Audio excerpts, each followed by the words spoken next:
Hello friends, welcome to my YouTube channel. देखिए, इस video में मैं आप लोगों को बताऊंगा कि लेसन प्लान कैसे बनाते हैं। तो ये विज्ञान विषय का है। पहले देखिए, दिनांक डालते हैं, विषय विज्ञान, उप विषय जीव विज्ञान, प्रकरण सूक्ष्म जीव, कक्षा 8, कालांश फर्स्ट, अवधि 35 मिनट। उसके बाद विद्यालय का नाम डालते हैं। आप जिस विद्यालय में टीचिंग करने जाएंगे उस विद्यालय का नाम यहाँ पे डाला जाता है। उसके बाद सामान्य उद्देश्य लिखते हैं। सामान्य उद्देश्य में देखिए, पहला है छात्र छात्राओं में वैज्ञानिक दृष्टिकोण का विकास करना, छात्र छात्राओं की मानसिक एवं तार्किक शक्ति का विकास करना, छात्र छात्राओं को चिंतन मनन आदि व्यवहारिक क्रियाओं का ज्ञान कराना। चौथा है छात्र छात्राओं में वैज्ञानिक अभिरुचि का विकास करना। पांचवा है छात्र छात्राओं में धैर्य स्वावलंबन की प्रवृत्ति उत्पन्न करना। उसके बाद देखिए, सामान्य उद्देश्य के बाद आता है विशिष्ट उद्देश्य। विशिष्ट उद्देश्य लिखना है। पहला है ज्ञान नॉलेज, छात्र सूक्ष्म जीव की पहचान कर सकेंगे। दूसरा है अबोध अंडरस्टैंडिंग, छात्र सूक्ष्म जीव का वर्गीकरण कर सकेंगे। तीसरा है अनुप्रयोग एप्लीकेशन, छात्र सूक्ष्म जीव को विश्लेषित कर सकेंगे। चौथा कौशल स्किल, छात्र सूक्ष्म जीव का संग्रह करेंगे। पांचवा है रुचि इंटरेस्ट, छात्र सूक्ष्म जीव के अध्ययन में रुचि लेंगे। छठा है अभिवृत्ति एप्टीट्यूड, छात्र सूक्ष्म जीव का भावना प्रकट करेंगे। आपको सभी लेसन प्लान में ये विशिष्ट उद्देश्य लिखना है। उसके बाद देखिए, सहायक सामग्री। सहायक सामग्री आप जो भी यूज करेंगे चाक डस्टर के अलावा, जैसे चार्ट हो गया, ग्लोबल हो गया, जो भी और है यूज करना है वो यहाँ पे सहायक सामग्री लिखेंगे आप। उसके बाद पूर्व ज्ञान, छात्रों को सूक्ष्म जीवों के बारे में सामान्य जानकारी है, ये पूर्व ज्ञान लिखना है। उसके बाद देखिए, आपको सारणी बनाना है। शिक्षण बिंदु, उद्देश्य तथा उसका विशिष्टीकरण। अब यहाँ छात्राध्यापक क्रिया होगी, गलत लिख गया था, छात्र छात्रा क्रिया, छात्राध्यापक अनुक्रिया, उसके बाद छात्र छात्रा क्रिया। नेक्स्ट है विधि और उसके बाद मूल्यांकन। तो देखिए, प्रस्तावना प्रश्न पहला है छात्र छात्राएं पूर्व ज्ञान का नवीन ज्ञान से संबंध स्थापित कर सकेंगे। अब देखिए, छात्राध्यापक क्रिया क्या है। प्रश्न नंबर 1, जीवाणु को हम किस यंत्र की सहायता से देखते हैं। तो छात्रों का आंसर आएगा सूक्ष्मदर्शी यंत्र के द्वारा। दूसरा प्रश्न है सूक्ष्मदर्शी यंत्र द्वारा किस प्रकार के जीव को देख सकते हैं। उत्तर है सूक्ष्म जीव। विधि है आपकी प्रश्नोत्तर विधि। और नेक्स्ट क्वेश्चन है थर्ड है सूक्ष्म जीव से आप क्या समझते हैं।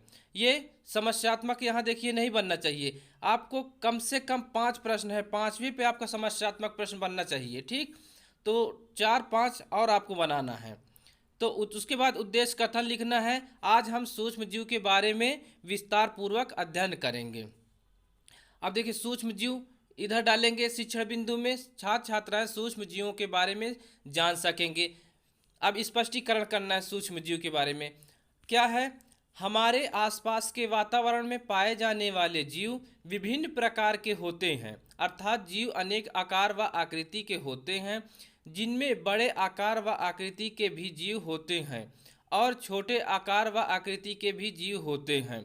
अब देखिए, इस तरफ एक तरफ लिखें, छात्र छात्राएं ध्यान पूर्वक सुन रहे हैं और विधि में आपको व्याख्यान विधि लिखना है।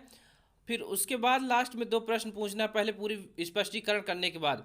बड़े आकार तथा आकृति के जीवों को हम खुली आंखों से देख सकते हैं और कुछ जीव अत्यंत सूक्ष्म आकृति के होते हैं जिन्हें हम अपनी खुली आंखों से नहीं देख पाते, उन्हें सूक्ष्म जीव कहते हैं। इन जीवों को केवल सूक्ष्मदर्शी यंत्र की सहायता से देखा जा सकता है। सूक्ष्म जीव हवा पानी मिट्टी के अतिरिक्त गर्म पानी के स्रोतों बर्फीले स्थानों रेतीली मिट्टी में भी पाए जाते हैं, अर्थात ये सर्वव्यापी हैं। सूक्ष्म जीव 2 प्रकार के होते हैं, पहला लाभदायक सूक्ष्म जीव, दूसरा हानिकारक सूक्ष्म जीव। अब इतना स्पष्टीकरण होने के बाद अब आप मूल्यांकन करेंगे। ये देखिए, 2 प्रश्न पूछा गया, मूल्यांकन करेंगे।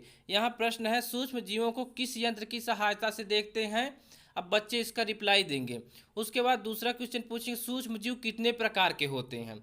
अब इस बच्चे को रिप्लाई देंगे, यानी कि मूल्यांकन कर लिया आपने कि बच्चों को हमने जो पढ़ाया वो समझ में आया कि नहीं आया। अब फिर आ जाते हैं विकासात्मक प्रश्न में। विकासात्मक प्रश्न है, सूक्ष्म जीवों के समूहों के विषय में आप क्या जानते हैं? उत्तर है, सूक्ष्म जीव अनेक आकार के होते हैं। यह है प्रश्नोत्तर विधि। अब इसका स्पष्ट करना है। सूक्ष्म जीवों के समूह, साथ छात्र छात्राएं सूक्ष्म जीवों के समूहों के बारे में जान सकेंगे। अब इसी चीज़ को स्पष्ट करना है आपके प्रश्न को। सूक्ष्म जीवों को मुख्यतः 5 समूहों में बांटा गया है, जो क्रमशः इस प्रकार हैं। देखिए, पहला है जीवाणु, विषाणु, कवक, शैवाल, प्रोटोजोआ। अब ये है, इन 5 समूहों में विषाणु सबसे सूक्ष्मतम जीव है। सूक्ष्म जीवों को नापने की इकाई माइक्रोन है। अब देखिए, इधर लिखना है कि छात्र छात्राएं ध्यानपूर्वक सुन रहे हैं। अब विधि में लिखना है व्याख्यान विधि। अब उसके बाद इतना करने के बाद आपको 2 प्रश्न मूल्यांकन करना है बच्चों से। सूक्ष्म जीवों को कितने भागों में बांटा गया है, बच्चे रिप्लाई देंगे। फिर नेक्स्ट प्रश्न, सबसे सूक्ष्मतम जीव कौन सा है, ये बच्चे रिप्लाई देंगे। उसके बाद नेक्स्ट विकासात्मक प्रश्न दूसरा है, प्रश्न सूक्ष्म जीवों से हमें क्या क्या लाभ होते हैं? उत्तर है, दूध से दही बनाने में सूक्ष्म जीव का योगदान है। ये आपकी विधि हो जाएगी, प्रश्नोत्तर विधि। अब इसका फिर स्पष्टीकरण करना है। देखिए, सूक्ष्म जीवों से लाभ, छात्र छात्राएं सूक्ष्म जीवों से लाभ के बारे में जान सकेंगे। अब इसका स्पष्टीकरण करना है। सूक्ष्म जीव हमारे लिए कई प्रकार से लाभदायक हैं, जैसे एंटीबायोटिक पदार्थ के रूप में, भोजन के रूप में इत्यादि। एंटीबायोटिक पदार्थ यानी सूक्ष्म जीवों द्वारा प्रतिजैविक औषधियाँ बनाई जाती हैं, जो रोगाणुओं के प्रतिरोध में प्रयुक्त होती हैं। अब इधर लिखेंगे, छात्र छात्राओं ध्यानपूर्वक सुन रहे हैं। विधि है आपकी व्याख्यान विधि। अब देखिए, पहले स्पष्टीकरण पूरा कर दे, उसके बाद 2 क्वेश्चन पूछना है। मानव शरीर को रोगामुक्त बनाती है कुछ प्रतिजैविक औषधियाँ, जैसे पेनिसिलिन कवक से, स्टेंट्रोमाइसिन जीवाणु से, तथा क्लोरिलिन नामक दवा शैवाल से बनाई जाती है। भोजन के रूप में एगेरिसिकस तथा मार्सेला नामक कवक, सब्जी के रूप में तथा ईस्ट में प्रोटीन की अधिकता होने के कारण उसे खाद्य पदार्थ के रूप में उपयोग किया जाता है। अब देखिए, विकासात्मक प्रश्न का स्पष्टीकरण हो गया। उसके बाद अब मूल्यांकन करना है। मूल्यांकन में 2 प्रश्न पूछने हैं। देखिए, पहला प्रश्न पूछा गया, पेनिसिलिन नामक दवा किससे बनाई जाती है? दूसरा प्रश्न है, ईस्ट में किसकी अधिकता होती है? मूल्यांकन करेंगे। बच्चे अगर रिप्लाई दे दिए तो मान लीजिए कि आपका जो व्याख्या किए वो अच्छी है। अब उसके बाद देखिए, आ जाता है क्या, श्यामपट्ट सारांश। छात्र छात्राएं प्राप्त ज्ञान का पुनः स्मरण कर सकेंगे। श्यामपट्ट सारांश यहाँ पे आपको ब्लैक चार्ट में ये चिपकाना रहेगा आपकी फाइल में। श्यामपट्ट सारांश, सूक्ष्म जीव प्रकार, लाभदायक, हानिकारक और समूह, जीवाणु, विषाणु, कवक, शैवाल, प्रोटोजोआ। निरीक्षणकार, छात्राध्यापक या छात्राध्यापिका कक्षा में टहल कर निरीक्षण कार्य करते हैं। निरीक्षण विधि, छात्र छात्राएं संपूर्ण पाठ को एक साथ समझ सकेंगे। अब उसके बाद पुनरावृत्ति करना है। सूक्ष्म जीवों के प्रकारों के नाम बताइए। तो इसमें क्या है, प्रश्नोत्तर विधि है, लाभदायक, हानिकारक हैं। और प्रश्न नंबर 2 है, सूक्ष्म जीवों के समूहों के नाम बताइए। जीवाणु, विषाणु, कवक, शैवाल, प्रोटोजोआ। क्या सूक्ष्म जीव हमारे लिए लाभदायक है? हाँ। सूक्ष्म जीवों को नापने की इकाई क्या है? माइक्रोन। ईस्ट में किसकी अधिकता होती है? प्रोटीन की। अब देखिए, आपको कम से कम 5 प्रश्न आपको पुनरावृत्ति में पूछना है। 5 से कम नहीं होने चाहिए, 6-7 हो सकते हैं। अब उसके बाद देखिए, छात्र छात्राएं अर्जित ज्ञान को अभ्यास के द्वारा क्या स्थायित्व प्रदान कर सकेंगे। अब गृह कार्य देना है आपको। तो गृह कार्य आपको 3 से कम नहीं देना है, 3 से अधिक आपको देना है। पहला प्रश्न है, विभिन्न प्रकार के सूक्ष्म जीवों के चित्र बनाइए। अब छात्र में क्या है, सभी छात्र छात्राएं गृह कार्य अपनी उत्तर पुस्तिका में उतारते हैं। उसके बाद देखिए, दूसरा प्रश्न है, सूक्ष्म जीवों से होने वाले कोई 2 लाभ बताइए। तीसरा प्रश्न है, सूक्ष्म जीवों के समूहों के नाम बताइए। ये देखिए, 3 प्रश्न हो गए।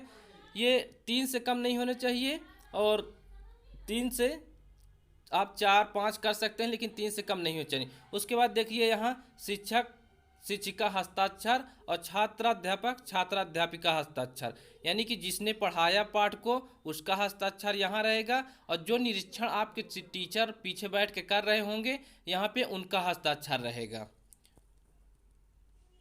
तो ये लेसन प्लान आपका कंप्लीट हो जाता है।